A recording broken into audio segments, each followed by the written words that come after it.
Direct speech and indirect speech. Direct speech அப்படின்னா நேரடியாக பேசுகிறது. இன்டைரக்ட் ஸ்பீச் அப்படின்னா நாம் சொன்னதை இன்னொருத்தர்கிட்ட போய் சொல்கிறது. அதான் ஒருவர் சொன்னதை மற்றவரிடம் சொல்லுதல். இதில் 4 டைப்ஸ் ஆஃப் சென்டென்சஸ் இருக்குது. 1 ஸ்டேட்மெண்ட் ஆர் அசர்ட்டிவ், சாதாரண வாக்கியம்.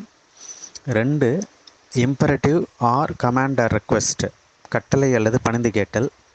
3 இன்ட்ராகேட்டிவ் ஆர் கொஸ்டின் டைப், கேள்வி வாக்கியம். 4 எக்ஸ்க்ளமேட்டரி, ஆச்சரிய வாக்கியம். இதில் ஒவ்வொன்றும் நம்ம டைப்பை கண்டுபிடிக்கணும்.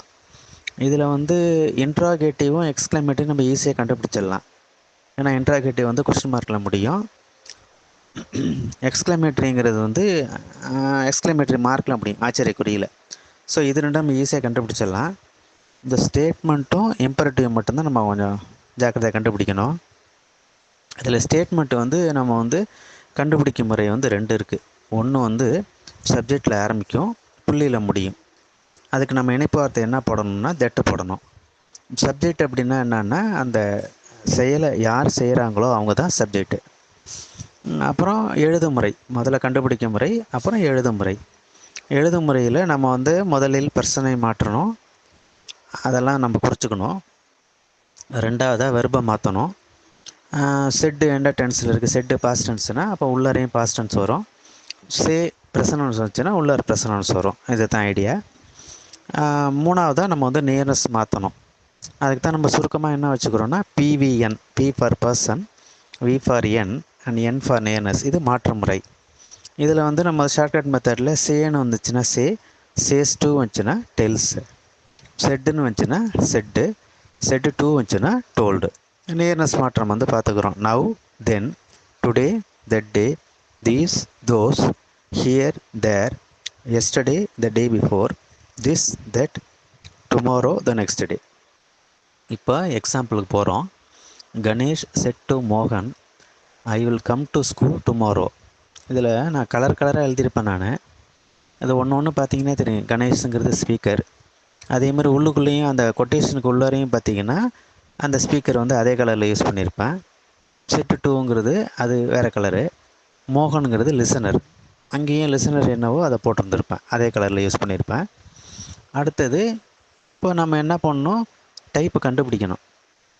கண்டுபிடிக்கிறது அப்படின்னா அந்த கொட்டேஷனுக்கு உள்ளே இருக்கிறத நம்ம கணக்கு.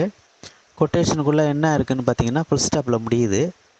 அப்புறம் ஸ்டார்டிங் அப்படின்னு பார்க்கும்போது கணேஷை சொல்லக்கூடாது ஸ்டார்டிங்னு, நம்ம கொட்டேஷன் தான் கணக்கு. ஸோ ஐ தான் நமக்கு ஸ்டார்டிங். ஸோ ஐங்கிறது சப்ஜெக்ட், ஏன்னா கம் தான் வேர்பு. அப்போ கம் யார் செய்கிறான்னா ஐ தான் செயலை செய்கிறது. ஸோ ஐ தான் சப்ஜெக்டு. ஸோ சப்ஜெக்டில் ஆரம்பித்து ஃபுல் ஸ்டாப்பில் முடியுது. ஸோ இது கன்ஃபார்மாக ஸ்டேட்மெண்ட்டு. அப்போ இதனுடைய கனெக்டிவ் வேர்டு, இணைப்பு வார்த்தை என்னது, தட். இப்போ நம்ம முதல்ல என்ன பண்ணணும்னா அந்த மாற்று முறைக்கு போகும்போது PVN சொல்லியிருப்போம். அப்போ முதல்ல என்ன பண்ணணும், பர்சன் என்னெல்லாம் இருக்கோ அதை நம்ம ரவுண்ட் பண்ணிக்கணும். ரவுண்ட் பண்ணிக்கிட்டோம்னா ஈஸியாக இருக்கும் கண்டுபிடிக்கிறதுக்கு. அப்போ அந்த PVNல பர்சனை முதல்ல மாற்றுறோம். இப்போ I will come to school டுமாரோவில் பர்சன் என்ன இருக்குது, ஐ மட்டும் இருக்குது. அப்போது கணேஷுங்கிறது ஸ்பீக்கர். இப்போ இது ரூலு இதுக்கு நிறைய இருக்குது பர்சனை மாற்றுறதுக்கு. இன்னொன்று, பசங்க தப்பு பண்ணுறது ஒரே ஏரியா பர்சனில் மட்டும்தான். வெர்பில் தப்பு வராது, நியர்னஸில் தப்பு வராது. அப்போ அந்த பர்சன் மட்டும்தான் தப்பு வரும். அதுக்கு நிறைய ரூல்ஸ் இருக்குது. பட்டு அதை நம்ம சொல்லி கொடுத்தோம் அப்படின்னா பையன் கொஞ்சம் கன்ஃபியூஸ் ஆவான். அதனால் நம்ம என்ன பண்ணலாம் அப்படின்னா ஒரு சிம்பிளாக ஒரு இல்லஸ்ட்ரேஷன் மாதிரி. எப்படின்னா, கணேஷும் மோகனும் பேசிக்கிறாங்க. அந்த இடத்துல நீ நிற்கிற, அவங்க பேசுனதை கேட்டுட்டு என்னட்ட சொன்னால் என்ன சொல்லுவேன், இப்படி சொன்னோம்னா கொஞ்சம் ஈஸியாக இருக்கும். அதில் ஃபுல் சென்டென்ஸும் சொல்லாமல் கணேஷ் என்ன சொல்லியிருக்கிறான், ஐ வில் கம், நான் வருவேன் இருக்கிறான். அதை அப்படியே என்னட்ட சொல்லும் போது என்ன சொல்லலாம், அவன் வருவான். அப்போ நானுங்கிறது என்ன மாறுது, அவனாக மாறுது. இப்போ அவனுக்கு இங்கிலீஷில் என்ன, ஹீ. இப்போ ஐ ஹீயாக மாறிக்குது, பர்சனை மாற்றிட்டோம். அடுத்து என்ன மாற்றணும், வெறுபை மாற்றணும். வெறுபுன்னு பார்க்கும்போது வில்லு கம்மு 2 வெறுபு சேர்ந்தாப்பில் வருது. நமக்கு we have to give first preference to the first verb. அப்படிங்கிறப்போ வில் என்ன மாறும், உட்டாக மாறும். Because said is past tense. So வில்லை உட்டாக மாற்றிக்கிட்டோம். செகண்ட் வெர்பை நம்ம மாற்றக்கூடாது. ஏன் அப்படின்னா இங்கிலீஷில் ஒரு ஜென்ரல் ரூல் இருக்குது. ரெண்டு பாசன்ஸும் ஒட்டி வராது, அடுத்தடுத்து வராது. So we are giving preference only to the first verb. So வில்ல உட்டாக மாற்றிக்கிட்டோம். ஸோ பர்சனை மாற்றிட்டோம், ஹீ. வெர்பை மாற்றிட்டோம், உட்டு. தேர்டு ஒன்று நியர்னஸ், என் ஃபார் நியர்னஸ். இப்போ நியர்னஸ்ங்கிறது எங்கே இருக்குது? டுமாரோ இருக்குது. அப்போ டுமாரோ என்ன மாறும்? த நெக்ஸ்ட் டே. ஸோ இந்த நியர்னஸ்ங்கிறது கடைசியில் தான் வரணும்னு கிடையாது. ஆரம்பத்தில் வரலாம், நடுவில் வரலாம், கடைசியில் வரலாம். இதில் அந்த செட் டூங்கிறது கடைசியாக நம்ம மாற்றுறோம். என்ன மாற்றுறோம்? டோல்டு. இப்போ நம்ம அதே கலரில் நான் எழுதியிருப்பேன், பார்த்தீங்கன்னா தெரியும்.